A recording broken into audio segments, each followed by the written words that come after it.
Today we're going over the new Heroes banner for Blazing Blade plus the introduction of Book 9. New to Fae is Uther, and his brother Hector will be an attuned hero this time. You also got Rearmed Leila coming. From Book 9 we have Mythic Rune. You can get Rune for free by completing Book 9 Chapter 1 Part 5 on Easy. The in-game notification states that Rune will be on an Emblem banner at the end of this month. I think that's the first confirmation that an Emblem hero is happening, so I would advise waiting to see who it is if you're tight on orbs. Thanks to Rune, we will also be getting Oswin as an instant demote. As part of the Book 9 celebration, you can get 2 5-star copies of Oswin by completing some quest. He will go into the 3 to 4-star demo pool, also with this month's Emblem Hero banner. As a unit, Oswin is a lance armor and he's basically just a better Boars. 51 HP, 47 attack, 31 speed, 49 defense, and 27 res. Super boons in everything but speed. In exchange for 3 speed, Oswin has +1 defense and +2 res over Boars. Unfortunately, he's still got that awkward, not super slow, but not super fast stat spread. This is basically the usual free-to-play armor stats. While Oswin's physical bulk will be excellent if you want him to also tank magic damage, then it's going to be an uphill battle. One use of his middling speed and high defense can be frozen, definitely could catch someone off guard. For old skills, Oswin has Pavis, Sturdy Stance, and Odd Follow-Up 3. This is the first time Odd Follow-Up's on a non-limited 5-star. On odd turns, you get Omnibreaker, which isn't that bad, but not really a dependable skill to build around. For his inheritable Campaign Lance, plus this is a 14-minute weapon, and if above 25% HP, you get +5 attack and defense and heal 10 HP after combat. This weapon also inflicts attack and defense debuffs on the foe, equal to 25% of the user's HP at start of combat, with a max of -10 debuffs. To get this, you just need 40 HP to start the fight, hence why the weapon also provides healing. Campaign Lance is a new weapon, but its effect follows the Second Summer banner inheritables from last year. It's a very easy to use weapon, but you do need to stay healthy or you're going to lose out on the debuffs. Since it has attack debuffs, it does reduce magical damage, which is nice. You could go for a res stat refined for an alright defensive weapon. For pure defense, you can't really top Shield Fighter, although that requires Emblem Marth, a slang weapon, or both if you want to use the stronger Pavis. Shield Fighter's ability to recharge his defensive special before almost every attack is just crazy. With the Campaign Lance, Oswin just needs to stay healthy for attack and defense debuffs. It's a fairly simple weapon that can work for magical tanking if you want.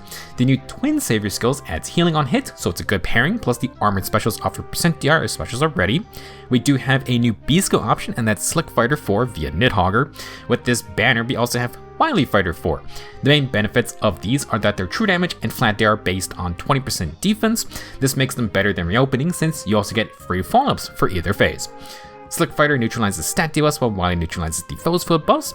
Pick the one you want. You could combo Slick Fighter with Close Defense 4 or Wily with Unity for extra stat control.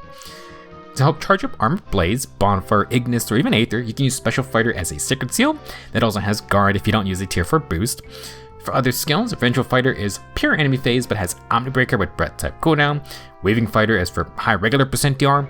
For Sacred Seals, you could use Wily Fighter 3 for better quick riposte, but you also may want Mystic Boost that would fit Campaign Lance and it protects against adaptive damage. For other inheritables, Arcane Chiang has Omnibreaker with cooldown. You could run Boris' Doubler Lance for buffing or Kyle's Pursuer Lance for a follow-up. You may also want to wait for a third Arcane Lance option as well. Overall, Oswin's an okay army demote, and we do get 2 free copies, unlike Boars. For physical damage, he's gonna be just fine, but his magical bulk is taken up by a higher speed stat that may or may not be useful. Again, for these types of spreads, there is a use case for Frozen, it's just a rare status to get. Onto the actual banner, the 4-star focus unit is Uther. You can get him at 4 or 5-star rarity. Correct me if I'm wrong, but I believe Uther is the first ever proper armored 4-star focus unit for a new Heroes banner. Valbar, Benny, Boris, and now Oswin, I believe are all instant demotes. Technically, Uther is going to be the easiest non-5-star armor to merge at his launch. I say easiest, but obviously still gotta get lucky. Now, Uther will also be our first ever Axe Armor demote. Since Sheena, who was a launch unit, you may recognize his armor because Brave Hector's attire is in honor of his brother. We used to see that guy a lot back in the day. Now, compared to Oswin or Boars, Uther got a better stat spread, generally speaking. 47 HP, 40 attack, 21 speed, 46 defense, and 43 res. Another quadruple super boon unit, except Uther is kinda min-maxed. He gets similar treatment as Marnie with higher attack and res versus Marnie's better HP and defense. Sadly, Uther's not really gonna match Marnie when it comes to weapons. For all skills, he has Ignis, Special Fighter, and Defense Tactic. Special Fighter is on Murdoch, but otherwise this is its first demote pool appearance. Well, Uther got some nice stats. His weapon is the Pursuer Axe plus 14 might. If you initiates or is near an ally, you get plus 5 attack and defense and a free follow-up. This is the same weapon as Somerset's Seahorse Axe. That one is from 2 summers back. Ironically, axes are generally the slower units of the series, but we never got an arcane axe with a generic free follow-up for either phase. This is the only inheritable axe with that effect. Not a terrible one, but armors have a ton of free follow-up based skills.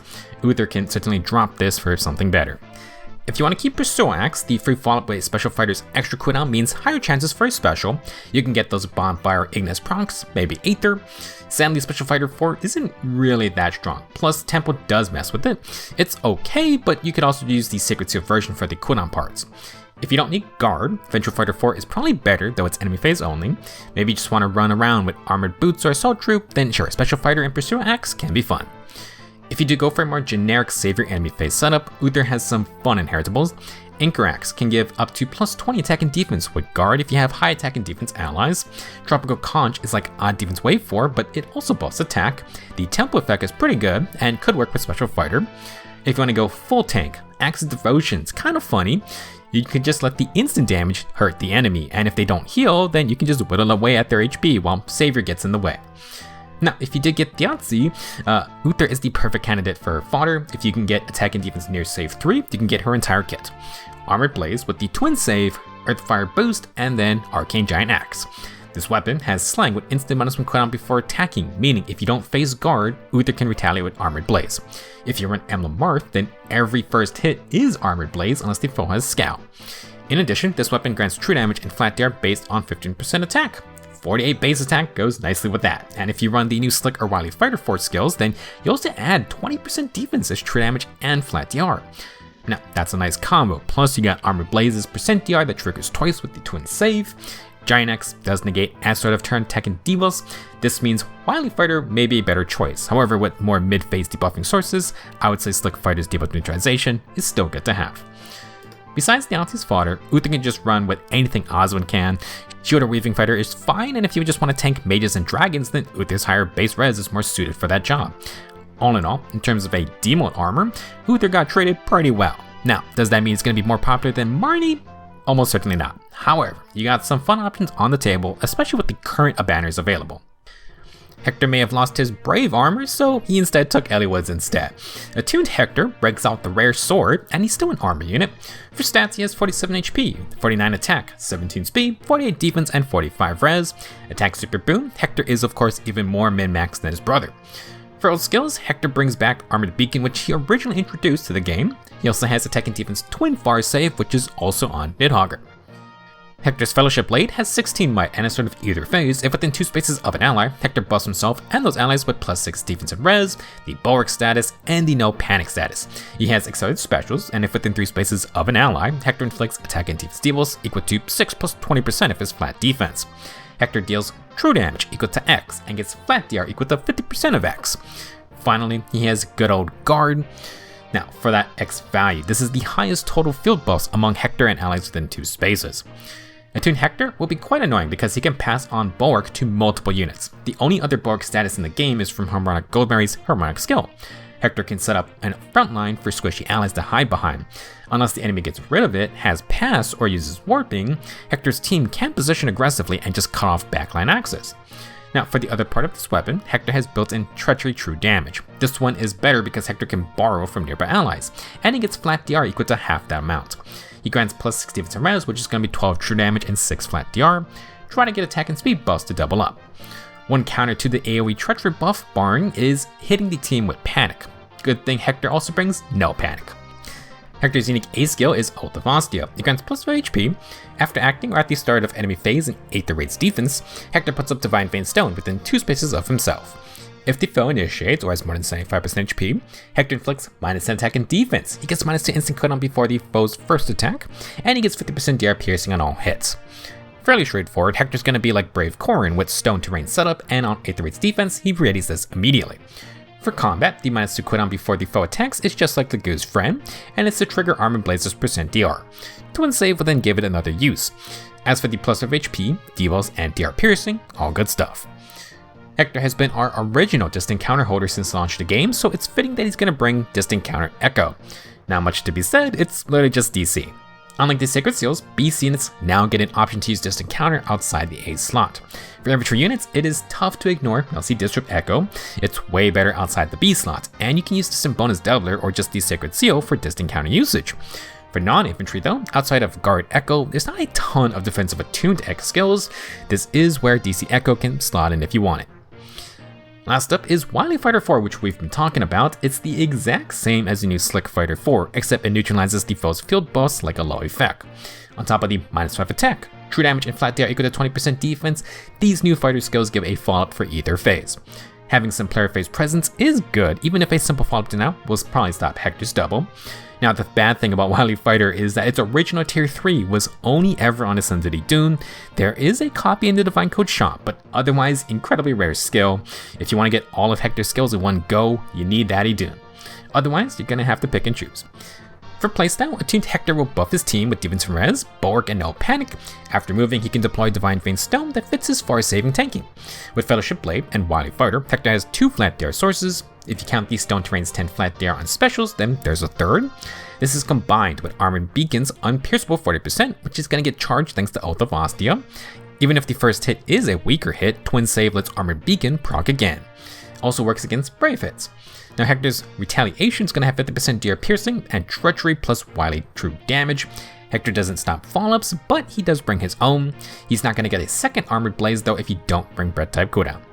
Against AoEs, the Stone Terrain's 50% damage reduction is very nice. If you want, nothing is stopping Hector though from running Shield Fighter. He'll get some decent damage thanks to Treachery and his 50% DR Piercing. You can also swap to Slick Fighter 4 or Near Save skills. For other skills, you can run Hardy Bearing to get your counterattack in.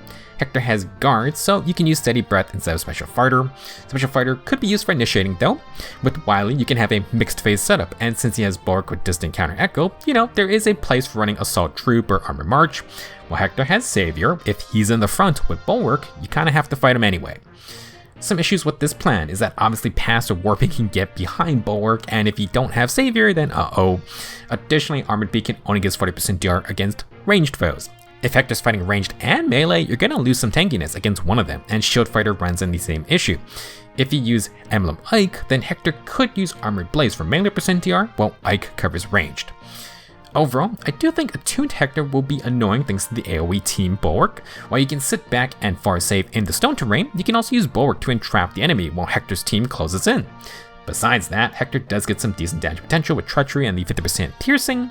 If you bring Catherine's New Refined, she would give him attack and speed buffs plus the extra Treachery status. 48 true damage just from double Treachery is pretty funny, and an Eikthenir to bump that up to 72 true damage. Yeesh. Next up, we got Rearmed Leila and her 1000 degree knife. Leila is a colorless dagger unit with great offensive stats: 40 HP, 45 attack, 48 speed, 27 defense, and 33 res. Speed and defense super boons. Leila is geared toward a not getting hit playstyle, but she can take a glancing hit or two. For oath skills, Leila has a lethality and attack and speed finish 4, same as our last Rearmed dagger unit. For her weapon, the Arcane Slime Knife is our third Arcane Dagger. 14 might, accelerated specials, and if above 25% HP, Leila gets a bonus stats equal to 25% of the foe's attack, -4. The foe needs 72 flat attack for the max plus 14 to all stats. In addition, this weapon neutralizes enemy speed and defense field buffs, and deals true damage equal to 15% attack. It has 7 flat DR for first attacks with an S, and finally the user gets -1 instant cooldown before their first attack. Another Arcane, following the current trend of the true damage, flat DR, and instant cooldown. Nothing really surprising here. Slow or fast daggers can use this weapon, although the low speed and defense effect, it caters to faster enemies. If you want to trigger lethality, you will need some other cooldown effects, though Slime Knife makes it possible to proc it on a follow. The Arcane Tempest Dagger just got its first rerun with the ongoing Mythic banner. It's still a fairly new weapon, so it's not outclassed by Slime Knife. It has Slang plus times Pulse for cooldown and the same plus 14 stat potential. Instead of the flat DR, it gets 30% DR, and Tempest is the no follow-up dagger. Slime Knife may hit harder, but if you don't double, Tempest could pull ahead. As for Arcane Void, it's a much older weapon, only +5 stats, it has built-in sabotage. You will need to bring your own debuffs or wait till after the dagger debuffs are deployed. For cooldown, Void has Breath type cooldown, which is not bad. It then has a free fall, useful for maybe slower units. For the most part, Arcane Void is a bit dated. It's not terrible, but many daggers are faster, meaning no fallout from Tempest just feels better to have. As for cooldown, we have instant cooldown versus times pulse versus spread type cooldown. It's really just, it depends on what other skills you can use. Speaking of which, Leila has a unique B skill, Dark Perfume. Every turn she gets -1 cooldown and hits the closest foe with undefended. Leila also applies the flash status, but flash will spread to nearby foes. For combat, if above 25%, Leila inflicts attack, speed, and defense debuffs, deals true damage equal to 20% speed, and gets no guard. She then gets the effects of Disarmed Trap, specifically the tier 4, since you get the Hex Trap part 2. With Dark Perfume, Leila will get to use lethality on turn 2 instantly. If you don't want to wait, the -1 cooldown will allow lethality to proc on a follow-up due to Slime Knife's own cooldown and the no guard effect. That can also help counter Scowl effects. Regarding her debuffs, Undefended is the anti-savior effect. This has been locked to Embla, so quite the rare pickup here. On top of that, you get Flash to attack safely. Undefended will only hit the closest target, usually one enemy, but Flash will be AoE. It's a very annoying effect. Dark Perfume's Disarm Trap effect will be useful with Leila's new inheritable Lookout Force. This is a new dagger only C skill, and it's basically taking the idea of Yuri's Foul Play plus Feathers of Dromi. First off, it gives the user Kanto 2. Then during the Kanto action, you can use Distance Swap. For combat, if initiating or near an ally, you get +4 attack and speed, and attack and speed deal with neutralization. As the name suggests, Distance Swap's a 2-space swap. Lookout Force is similar to Shadow Shift, except it gives you Kanto to actually use the skill. While Yuri does a swap, then Kanto with his Foul Play, Lookout Force is a Kanto, then swap. This means you can attack, then retreat, then swap. In the case of Merlinus and his new Refine, he can warp in, rally or move an ally, Kanto, and swap. The skill was definitely timed with that Refine. Something to note is that this is a brand new skill line, and there are tiers 1, 2, and 3 of Lookout as a C skill. If you want Lookout Force, you can only get one other of Leila's skills. For playstyle, Leila can wait till turn 2 since Dark Perfume gives free cooldown. This puts lethality on 1 cooldown, and Slime Knife's instant cooldown will proc it immediately.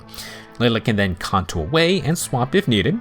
In case she doesn't immediately kill, Dark Perfume inflicts AoE Flash, plus Leila can stop saviors from interfering on one target. If Leila can double, she also procs lethality since she has no guard. If you want to get around waiting an extra turn, you could just use times Pulse Echo. Since Scowl can mess things up and Slime Knife may not be enough to offset it, you can run no follow-up to ensure doubles. For other skills, while Finish 4 is fine, Slice with Sparrow may be better here. The free follow-up can act like offensive no follow-up, and Leila inflicts 2 penalties, meaning she gets the 5 true damage just like Finish offers. Finish can help on enemy phasing, but if you don't think Leila can tank initiations, then may as well commit to the full player phase. Since Dark Perfume's just free cooldown, Verge of Death plus AoE specials are another option here. Slime Knife even adds 15% attack as true damage, although its cooldown effect isn't going to help until the first activation. In the C-slot, Lookout Force is really cool, but if you want to get a clean assassination, you may want Fatal Smoke 4. If you really want to counteract Scowl, Creation Pulse is an option to stack with Slime Knife. Leila inflicts penalties, so it's not a bad choice, though possibly a bit overkill. Generally speaking, Rearmed Leila has an easy way to get to lethality, although it may take some patience if you don't bring another cooldown source. She has safety via Flash and brings the super rare Undefended status. We did just get another fire savior to the game. If Leila is hit, she has Slime Knife's flat DRs and defensive stats and then finishes healing possibly. Nothing crazy, but it's better than nothing. Fun assassin type unit, though watch out for Scowl and no C Disrupt. Last unit for today is Mythic Rune. He's our Book 9 freebie and the first light mythic with the new ability to use the Calling Circle reinforcements. As a unit, Rune is a colorless infantry mage with 37 HP, 47 attack, 35 speed, 21 defense, and 48 resistance, res super boon, and high attack and res in general. Rune gets some speed while dropping defense, however this little guy can gain some big stat advantages, so don't underestimate him. For all skills, Rune has Flare and Slime Mirror. He's a bit bulky, so Flare's healing is nice. If you can't outspeed, Slime Mirror gives a free follow-up, and Rune can activate its true damage. Rune's weapon is the Odor of Creation. At start of player or enemy phase, if within 2 spaces of an ally, Rune grants empathy and the warp status to those allies. This is a slang tome, and if initiating or within 2 spaces of an ally, Rune gets bonus stats equal to 5 plus the number of allies within 3 rows or 3 columns times 3. Have 3 allies in range for a max of plus 14 to all stats. In addition, Rune neutralizes any stat deals himself, he gets no guard, and deals true damage equal to the number of positive statuses active on Rune or the foe, times 5. If you get 5 of those, Rune can get 25 true damage. The new Empathy status is a simple stat booster. For every type of status, good or bad, active on the field on either team, Empathy grants +1 to all stats. This has a cap of +7, so you need 7 total statuses active to hit this mark. With most modern units, this should be very easy to meet. Rune has 2 statuses right here, and this counts the enemy statuses too. It should go without saying that Empathy is amazing for Brave Crom, who already wants as many statuses for himself. Rune also wants positive statuses since that's going to mean more true damage for him. The little mage can get an easy +14 stats, and with max Empathy, that's +21 total. He then neutralizes any debuffs. For cooldown, Slang plus no guard is good. You then get the team warping to get into attack range. Rune's unique B skill is Font of Wisdom. At start of either phase, inflict -7 attack, speed, and res on foes within 2 spaces of another foe. Rune inflicts -5 to those same stats in combat, and he has a sabotage effect also for attack, speed, and res. He gets more true damage equal to 20% resistance, he has 50% DR piercing, and finally he gets 7 flat damage reduction on first attacks. If you enjoy stat stacking, Rune's got you covered. Empathy plus attack, speed, and res debuffs on grouped up foes that will then get sabotaged, give Rune the actual sabotage status and full penalty doubler to double or triple up on the debuffing. With all of these stats, certainly not the slowest mage around, and not the frailest either. He even has 7 flat damage reduction. Last new inheritable skill for today is Pulse of Ploy. Every turn grant -1 cooldown. At start of either phase, if any foes within 3 rows or 3 columns don't have more than 5 res than the user, then you inflict Ploy and exposure onto those foes. This skill is a tier 4 ploy, but replaces the stat debuffs with free cooldown. It builds out of times pulse 3, and it's a neat alternative to a high res supporter who may already have the stat parts covered. Since pulse up works every turn, if you can stall, then this can open up pre-charged specials from maybe not your best combative unit. You could pair this with stuff like Special Spire or Legoose to get DR piercing. Pre-charge AoEs are another option.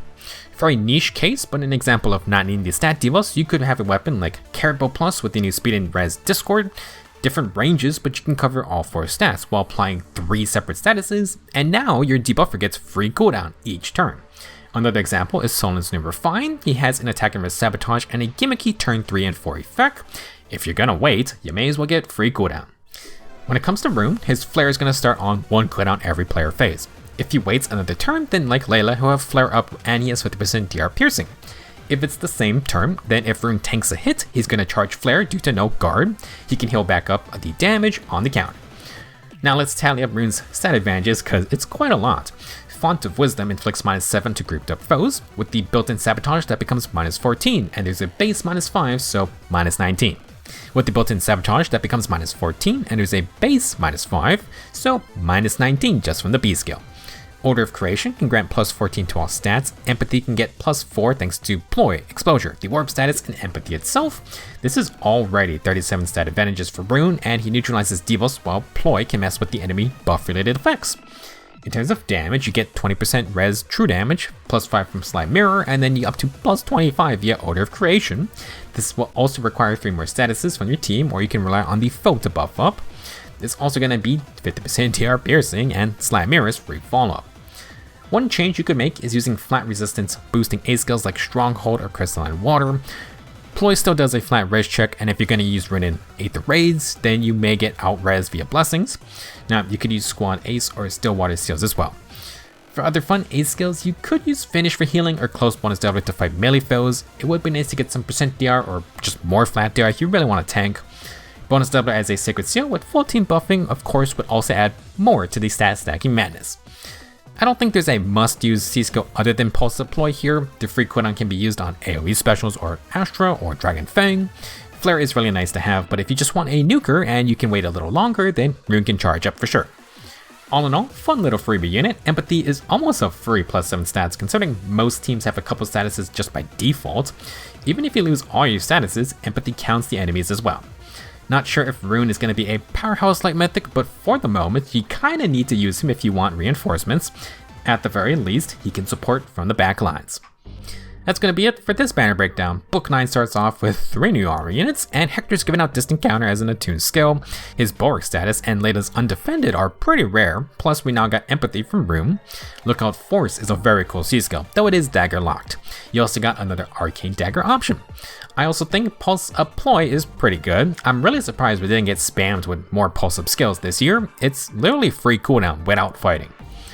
Be sure to do your Book 9 quest to get Oswin and beat the easy Book 9 Chapter 1 Part 5 mission to get Rune. Our third reward unit for the update is going to be Vita, our Grand Hero Battle unit. Kind of funny that we get a distant counter echo skill, and then we get a free unit with a distant counter weapon. We'll talk about Vita more in the next video. Thank you for watching. I will see you there.